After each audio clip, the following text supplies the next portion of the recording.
Hey, have you been seeing the news coming out of Ocean County? It sounds pretty intense down there, this Jones Road wildfire. Yeah, no, absolutely. It's definitely been all over the place. Seems like it's burned through a huge amount of land already. Right. Something like 11,500 acres the last I saw. Yeah. And containment's only around, what, 30%? Yeah, that's the figure, which is, I mean, it's a massive area. Makes you really think about how these things get going. It really does.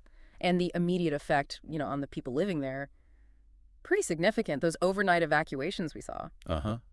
Thousands had to leave their homes quite suddenly. Yeah, about 5,000 residents, I think, in Ocean and Lacey townships. Hmm. And then the acting governor, Tahisha Way, declaring a state of emergency. That tells you something. Oh, absolutely. That really underscores the seriousness, how quickly things escalated. Mm-hmm. The silver lining, though, seems to be that as of Wednesday morning, no injuries reported, and those evacuation orders are lifted. Yeah. That's a huge relief, really. Definitely. Huge relief. So, okay, for this deep dive, we really wanted to kind of dig into this Jones Road wildfire. What are the key facts? What can we, learn from how this unfolded? Right. We've been looking at the news reports, trying to piece together the immediate situation and what the official updates are saying. Makes sense. Where do you want to start? Okay, let's start right at the beginning. The timeline. When did this thing actually kick off? So the reports all seem to point to around 10 a.m. on Tuesday. 10 a.m. Tuesday. And where exactly? Was it like right near a town or more out in the woods? It started in the Greenwood Forest Wildlife Management Area. That's in Barnegat Township. Okay, a wildlife management area. So lots of natural land, presumably. Exactly. Land set aside for conservation recreation, Mhm. which often means lots of trees, underbrush, Yeah. Fuel for a fire, unfortunately. Right. That makes sense. So not smack in the middle of houses, but clearly close enough to become a real threat very quickly. And it sounds like it just took off. Oh, yeah. One report called it a massive, rapidly growing blaze. Wow. What makes a fire spread like that so fast? Well, it's usually a combination of things. How dry everything is, obviously. Wind is a huge factor, speed, direction, and then just what's actually burning. Like the type of trees? Yeah, exactly. The Pine Barrens area, lots of pine trees, they can burn really intensely and spread super fast, especially if there's wind driving it. Okay, so the environment itself is kind of primed for it in a way. It can be under the right conditions, yeah. And thinking about that impact, 5,000 people evacuated. That's Yeah. just a massive disruption for a community, isn't it? It's huge. I mean, forget the immediate fear, which must be intense, but then there's where do you go? Finding shelter, food, worrying about your house, your pets, everything. Yeah. Schools might close, businesses. It just throws everything into chaos. And then the lingering anxiety. We heard one commercial building was destroyed. Oh. And at one point they said 1,300 homes were threatened. Imagine being one of those homeowners. Just waiting, wondering. Ugh, absolutely terrifying. Hits close to home thinking about that many families just on edge. And it wasn't only the fire itself causing problems, right? I saw something about power cuts. Yeah, that's pretty common in these situations. It's a safety measure. Ah, okay.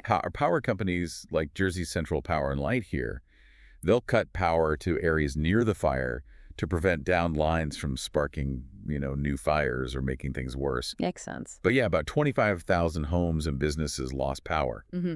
So on top of everything else, you're dealing with no electricity. Right. Just adds another layer of difficulty to an already awful situation. And getting around must have been impossible with road closures. Oh yeah, major routes were shut down. The Garden State Parkway, huge artery there, closed between Barnegat and Lacey, exits 63 and 74. Wow. And Route 9 as well, another important local road. So yeah, big impact on travel, both for people trying to leave and for emergency crews trying to get in. Okay. The good news there is that those roads have reopened now. So that's a step towards getting back to normal. Definitely a positive sign. Okay, so a really fast start. Big community impact, infrastructure issues. How do you even start to fight something that big? What's the strategy? Well, the lead agency is the New Jersey Forest Fire Service. They're the ones coordinating the response. Right. And they bring in, well, everything they can. Fire engines for direct attack on the flames, bulldozers. Those are crucial. Clearing breaks, right. Creating lines where the fire can't cross. Exactly. They create containment lines by scraping away all the vegetation down to the bare soil. And then you've got ground crews, guys on foot with hand tools, working the edges, putting out hot spots. Okay. And I saw mention of backfiring operations. That sounds kind of weird. Fighting fire with more fire. Yeah, it does sound counterintuitive. Yeah. But it's a really important tactic sometimes. Basically, firefighters intentionally set controlled fires ahead of the main wildfire. Okay, why? To burn the grass, the brush, whatever, in the path of the main fire. So Yes. when the big fire gets there, there's nothing left for it to burn. It can slow it down or even stop it in that section. Huh. So it's like creating a burned out barrier deliberately. Exactly. It's strategic. Risky. Has to be done very carefully. But it can be really effective in steering or stopping a large fire. Gotcha. And we heard from the Forest Fire Service Commissioner, Sean Latourette. He had some pretty strong words. Yeah, he acknowledged the, quote, incredible heroic work of the crews, saying they likely averted a major disaster, which is, high praise. It really is. Shows the effort involved. But he is also careful to say it's not over yet, right? Absolutely. He emphasized the fire is not under full and complete control, and there's still a lot of work to do. So, cautious optimism, maybe? Right. Still very much an active situation. Don't let your guard down. And he made another point that really puts this whole thing in perspective. He said this could potentially be the largest wildfire New Jersey has seen in 20 years. 20 years. Wow. Uh, That really says something about the scale we're talking about here. It does. It's a significant event. So even with 30% containment, there's still a real risk it could grow larger. What would cause that now? Weather is always the biggest wild card. Yeah. A sudden shift in wind direction, or if the winds pick up speed, that can push the fire across containment lines or cause embers to jump ahead and start new spot fires. Right. And just the amount of unburned fuel still out there. As long as there's dry stuff to burn and the weather cooperates, unfortunately, the fire can keep going. Okay. And it's not just the flames, is it? The smoke that travels. Yeah, big time. Yeah. Smoke from major wildfires can drift for huge distances. We saw reports of smoke billowing across South Jersey, potential for it to even reach, like, the New York City area. Really? Yeah, and somebody even mentioned it was visible on weather radar. Yeah. Just the sheer amount of smoke coming off it. Visible on radar. That's incredible, and obviously not pleasant for anyone downwind, even if they're miles away. Breathing issues, visibility. Exactly. It affects air quality over a wide area. And for the folks who had to leave their homes? Yeah. Where did they end up? Were there shelters set up? Yes. The American Red Cross got involved quickly. They set up temporary shelters. One at Southern Regional High School in Manahawkin and another at Manchester Township High School. Okay, good. So people had a safe place to go.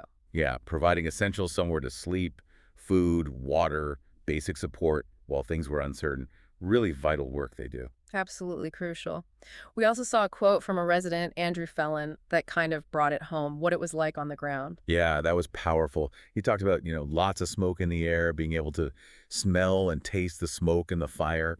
Said it felt very strong, very prevalent, a little scary, a little chaotic, just overall shocked. Yeah, shocked. That really captures it, doesn't it? The suddenness of it all. Definitely.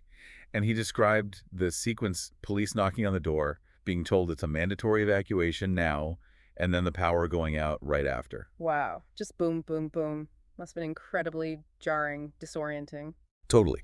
It really highlights how fast these situations can turn and the human cost, the stress and upheaval involved. A real reminder of nature's power. So just to kind of wrap up where things stand, we've got this Jones Road wildfire. Started Tuesday, spread incredibly fast through the Greenwood forest area. Huge acreage burned. Thousands evacuated temporarily. Right. Thankfully, no injuries reported so far, evacuations lifted. But the fire's not fully contained, maybe 30%, and it could be the state's largest in 2 decades. Yep. And a massive response effort is still underway by the Forest Fire Service. Plus those broader impacts, like the smoke traveling long distances and the need for community shelters. That sums it up pretty well. And like the commissioner said, even though the immediate threat to homes seems to have eased for now, it's still very much an active firefighting situation. Absolutely. Ongoing monitoring, ongoing work for those crews on the ground.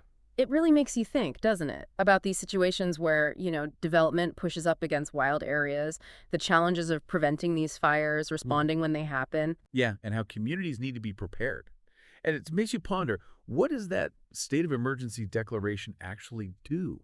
What resources does it unlock? What level of coordination does it signal? It's a complex machine that kicks into gear. Definitely food for thought.